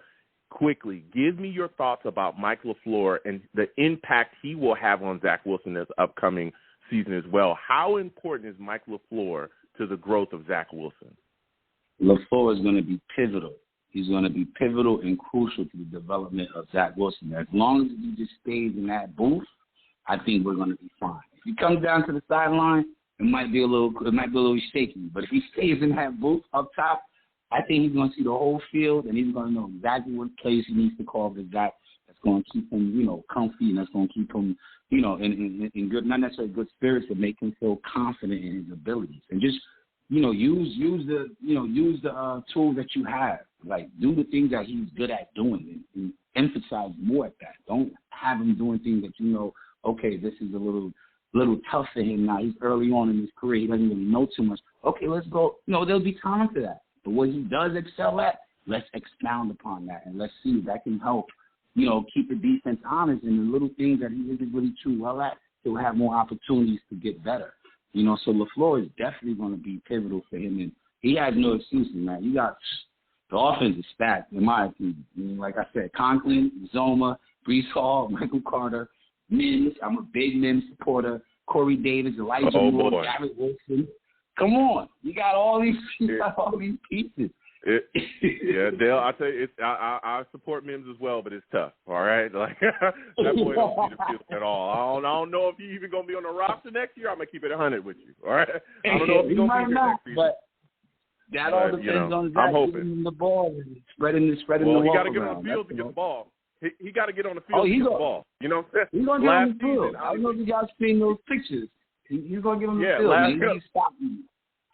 Last season, we saw DJ Montgomery and Tariq Black get on the field and have more targets and yards than him. Yeah. I mean, and these guys are coming off the street. It's like, come on.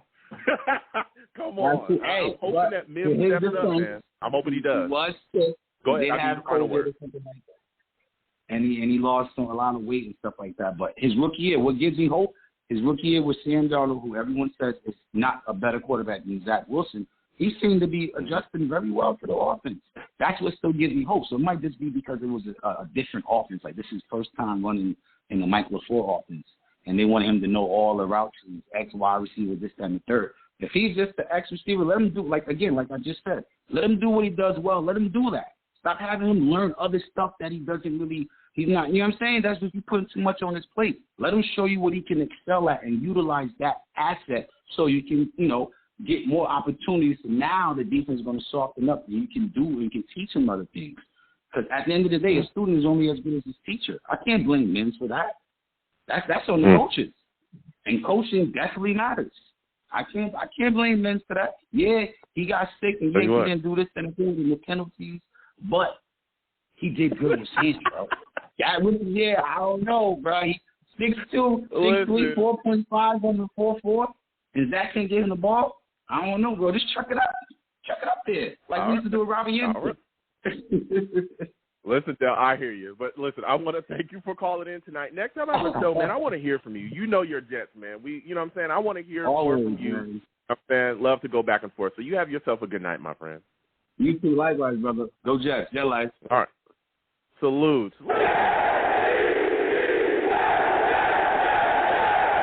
Dale called in. He thought he was gonna sneak by, man. I know you're a savage. Don't try to sneak by me. You know what I'm saying? Don't do that. You know what I'm saying? I know what I know. Salute to all savages in the chat. I see y'all. I'll be having to focus on the convo though. You know what I'm saying? We gotta talk. So, yeah, it's tough being a Mims guy. I tell you what, it's tough because that boy ain't on the field, right? A lot of splinters in his behind because he's on that bench. He's got to clean it up. But I tell you what, if Mims does step up, there's some position there for him. We got more weapons. Can't cover everybody. You know what I'm saying? So, but listen, this has been a phenomenal show, man. Whoa, a lot of hot takes going on, a lot of discussion. I'm going to go ahead and close the show out now. Salutes to everybody that's watched. Listen, I'm the man of the people. I'm here for the people. Let me shamelessly promote my Facebook page. Everyone go on Facebook, search The Long Beach Joe Show. Like that page. My content's up there. Go ahead and give it a listen. Message me. I'll message you right back. I love going back and forth with folks about this football team. Also, leave me some feedback. I love hearing about what you folks think I do here on The Long Beach Joe Show. I'm also on Twitter as well at YoungJ000. Again, YoungJ000. Go ahead and follow me. I'll follow you right back. You want to troll me? No issues. I am the troll that lives under the bridge, and I will have my Elijah Vera Tucker jersey on at all times. All times. You know what I'm saying? One of the best young guards in the league. In the league. Out of the gate, the guy came in dominating. You know what I'm saying? That's what happens when you draft players from SC. Fight on. You know what I mean? It is what it is. The show's page as well on Twitter is at The Long Beach Joe, at The Long Beach Joe. Go ahead and follow that page as well. Content is posted there. We can go back and forth on there as well. And as always, people, if you want to see the show live, I'm on YouTube as well. Go to YouTube. Type in Long Beach Joe Jets. Long Beach Joe Jets on YouTube. Subscribe. Hit that notification bell. You want to troll me, get in those comments, comment, and we can go back and forth in there as well. And as always, people, when you see me in person, all right, because you will see me in person eventually, it is arms out, chest open, free hugs for everyone. Free hugs for everyone. The hugs will cost you absolutely nothing, all right? They will always remain free. Don't listen to anyone that says anything else. The hugs will always remain free. I want to thank you folks for listening, calling in as well. Without you people, I'm absolutely nothing. Thank you again for listening, calling in, and watching as well, because we do these shows live on YouTube. So salutes to everybody. I'll see you folks on the next show. Peace.